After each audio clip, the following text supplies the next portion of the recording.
Assalamualaikum warahmatullahi wabarakatuh.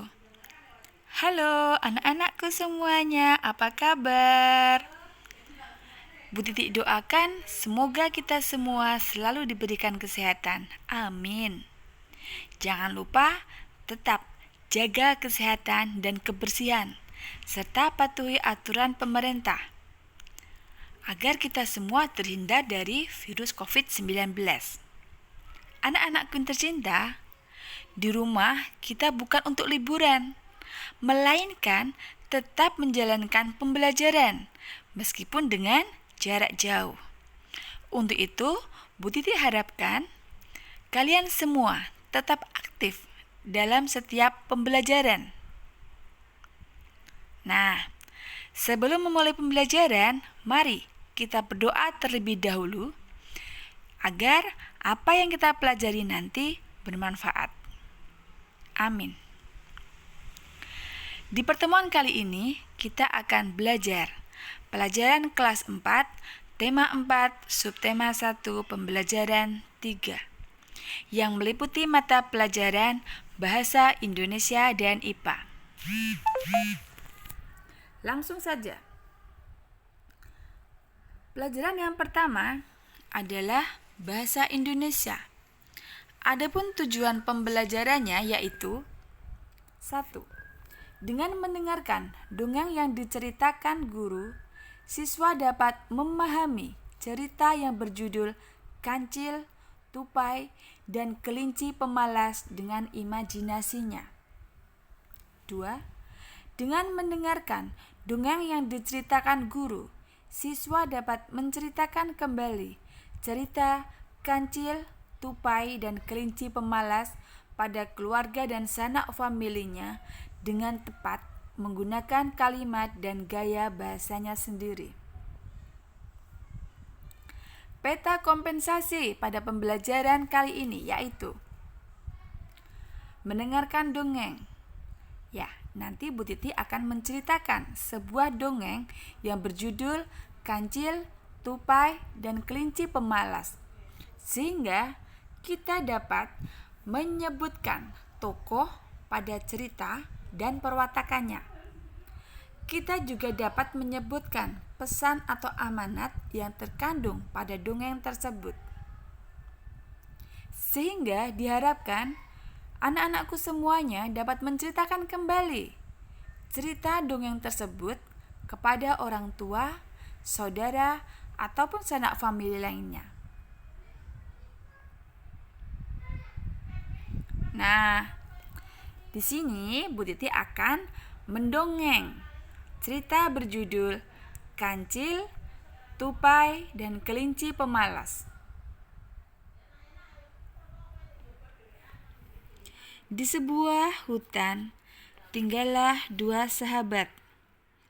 Mereka adalah seekor kelinci dan seekor tupai. Setiap hari mereka selalu menghabiskan waktu bersama-sama. Pada suatu hari, Tupai mengatakan kepada kelinci, "Musim hujan sebentar lagi akan datang. Mari kita membuat sarang, Ci, supaya jika hujan turun, kita punya tempat untuk berteduh." "Ya, betul juga kata kamu.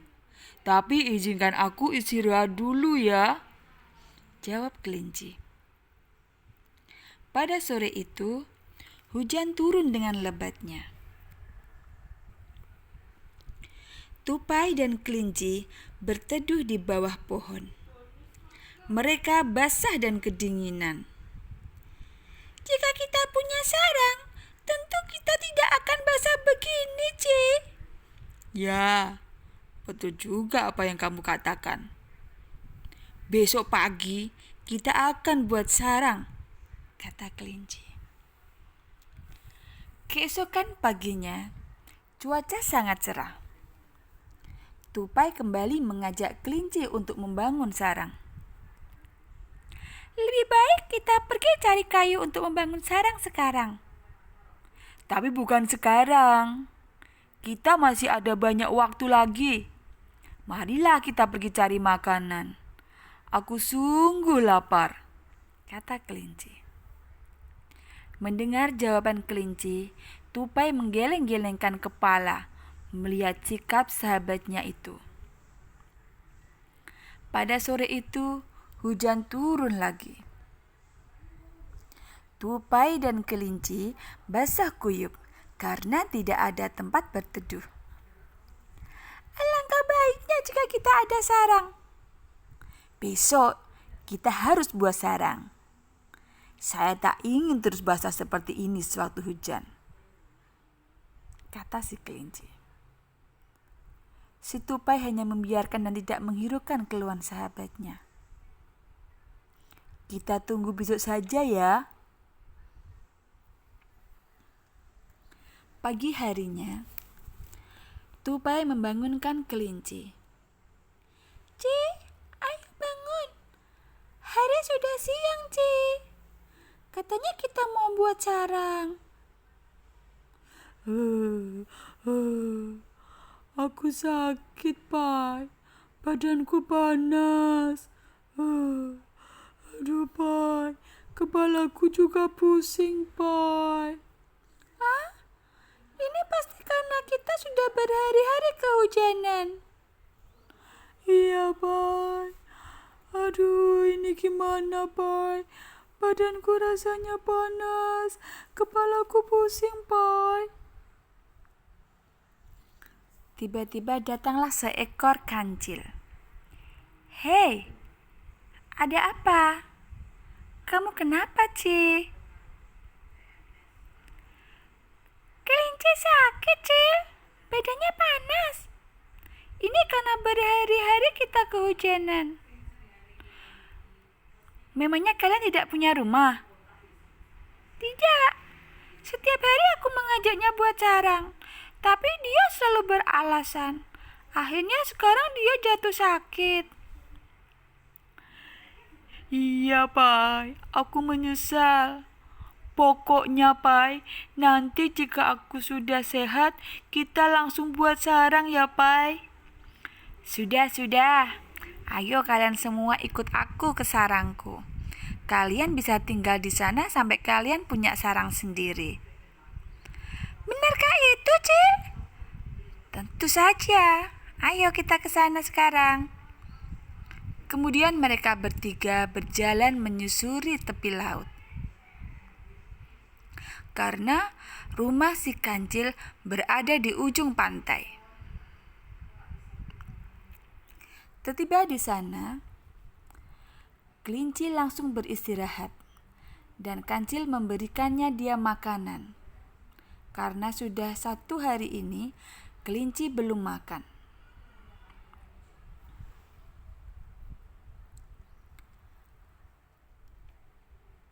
Sore hari, kelinci sudah tampak lebih baikan. Dia menghampiri si kancil. Kancil, terima kasih ya. Kau telah menolongku. Kau telah meminjamkan tempat tinggalmu untukku dan si Tupai. Santai saja. Kita kan berteman. Iya. Setelah ini, kamu mau jadi kerabat kami? Kita sekarang bertiga bersahabat. Kau mau kan? Tentu saja. Aku senang sekali mendengarnya.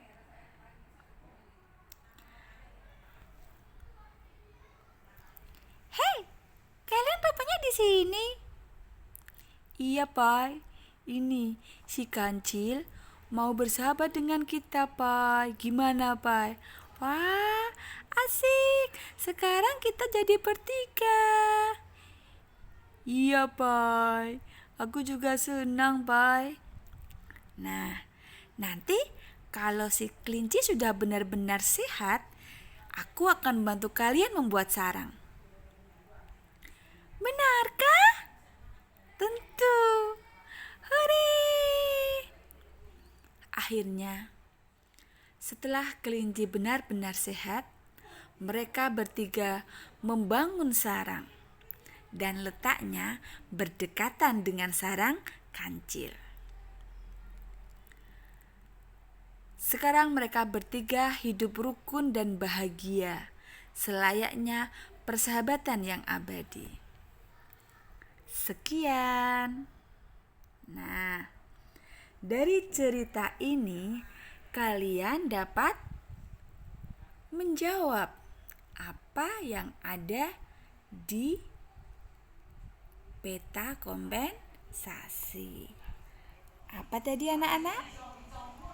Iya, tokoh dan perwatakan. Tokohnya siapa saja di situ? Ada kancil, kelinci, dan si tupai. Perwatakannya seperti apa anak-anak? Nah, ada yang tahu perwatakan mereka bertiga seperti apa? Kancil. Kancil tadi wataknya suka menolong. Kemudian kelinci, jelas tadi perwatakannya adalah pemalas. Kemudian tupai perwatakannya adalah sabar. Nah, dari cerita ini dapat kita ambil kesimpulan bahwa pesan yang tersirat atau amanat dari dongeng ini adalah kita tidak boleh malas, tidak boleh menyia-nyiakan waktu. Karena apa? Ajakan si tupai tadi untuk membuat sarang itu sebetulnya sangat penting. Karena sarang atau rumah sebagai tempat peristirahatan, sebagai tempat berlindung dari panas dan teriknya hujan, serta dari musuh.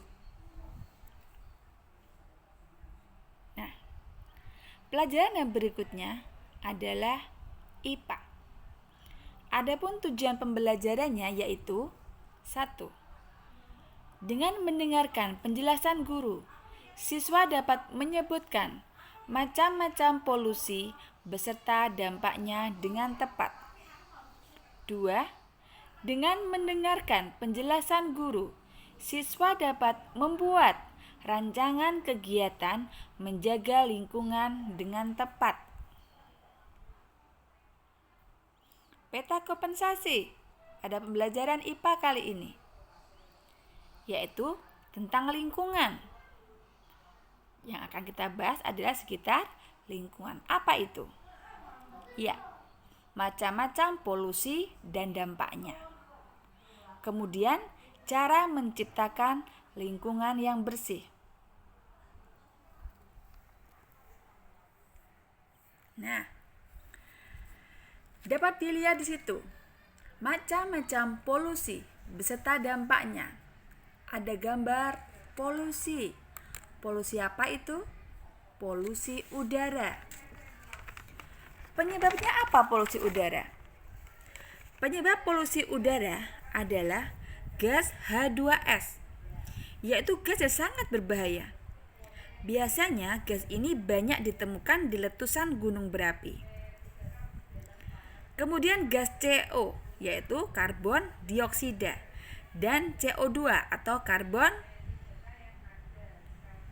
Jadi CO tadi karbon monoksida dan CO2 karbon dioksida.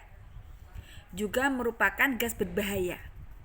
Gas ini biasanya terdapat pada pembakaran bahan bakar. Polusi udara juga dapat berasal dari partikel tidak berwarna, tapi baunya sangat menyengat.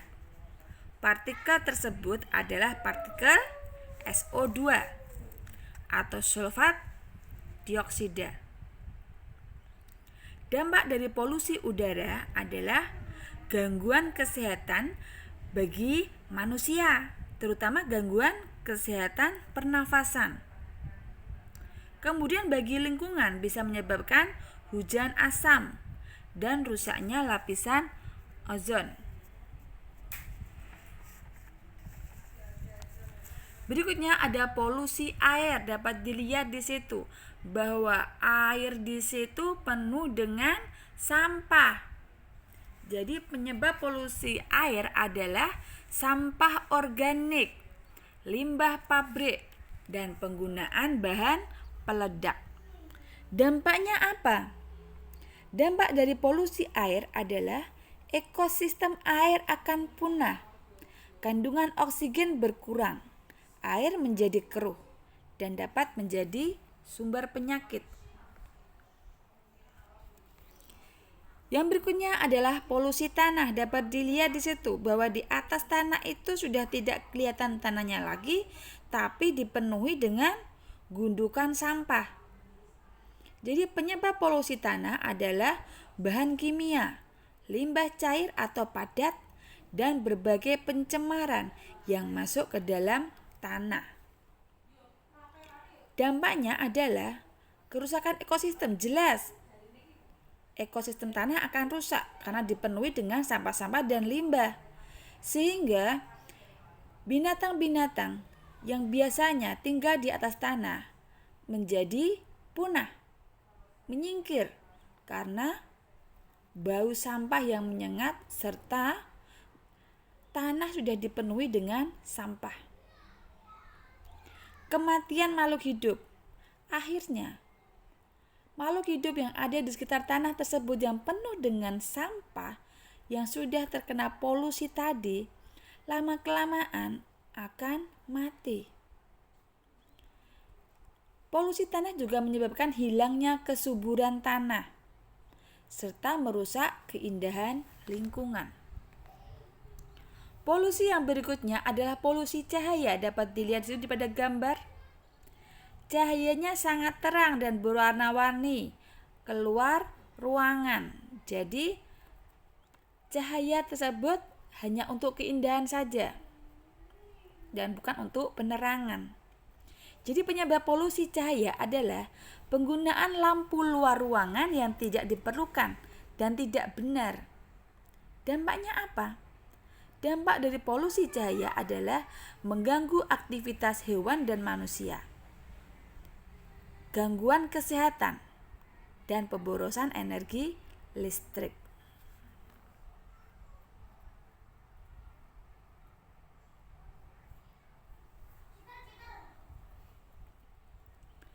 Polusi suara. Polusi suara dapat dilihat pada gambar. Itu ada anak sedang menutup telinganya. Karena apa? Karena ada polusi suara. Apa penyebabnya? Penyebabnya adalah suara bising mesin. Di situ ada gambar gergaji mesin.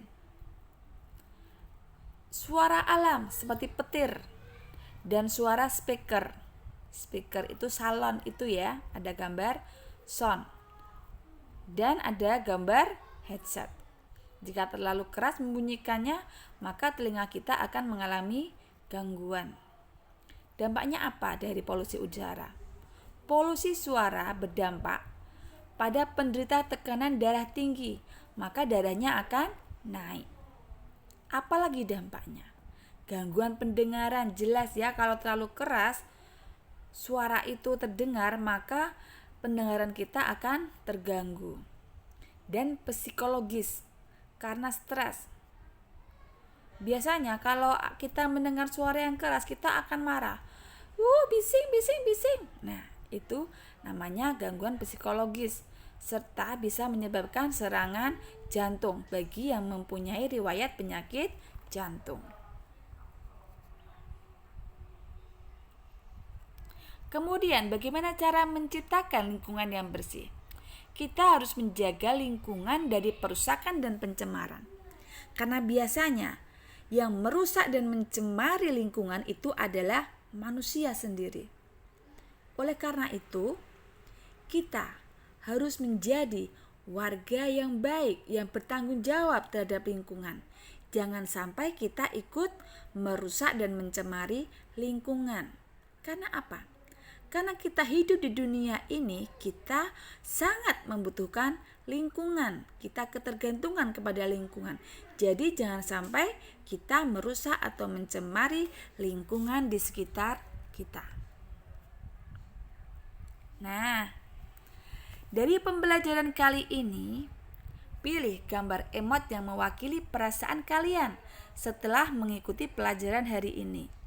Apakah kalian senang, gembira, tidak suka, Atau malah kalian ingin menangis karena sangat tidak suka dan terbebani dengan pembelajaran tiap hari.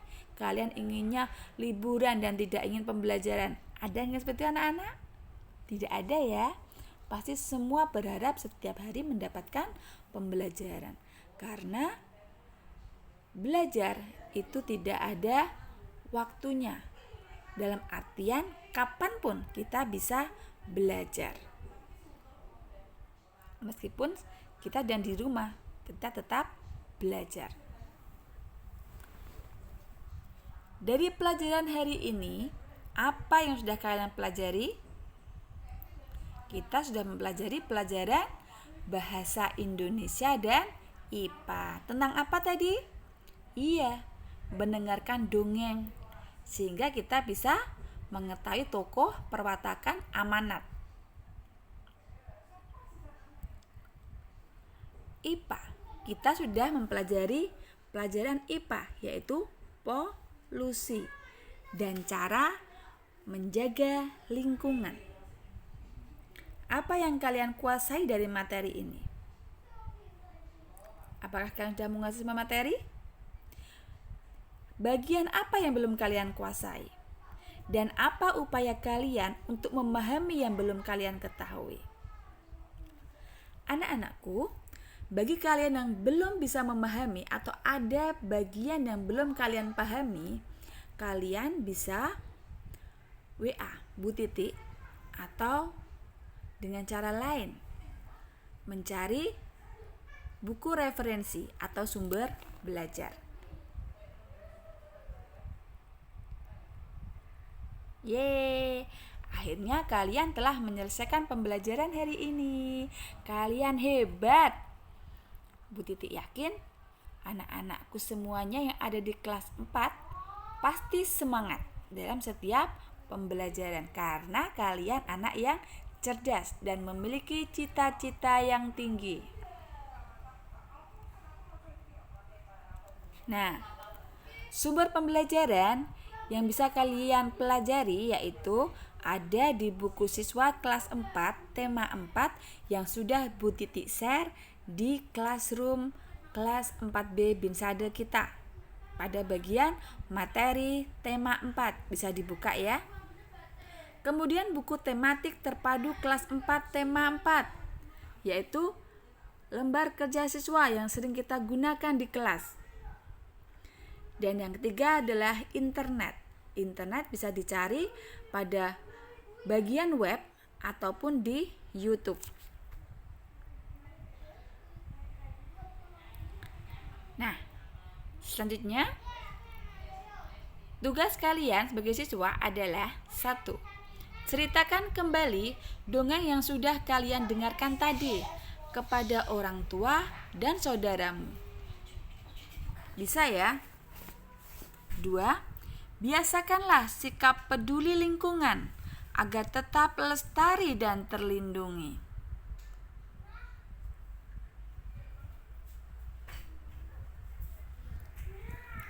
Akhirnya selesai juga pembelajaran kita. Bu Titi ucapkan terima kasih atas perhatiannya dan semoga bermanfaat bagi kita semuanya. Amin. Terima kasih. Thank you. Wassalamualaikum warahmatullahi wabarakatuh.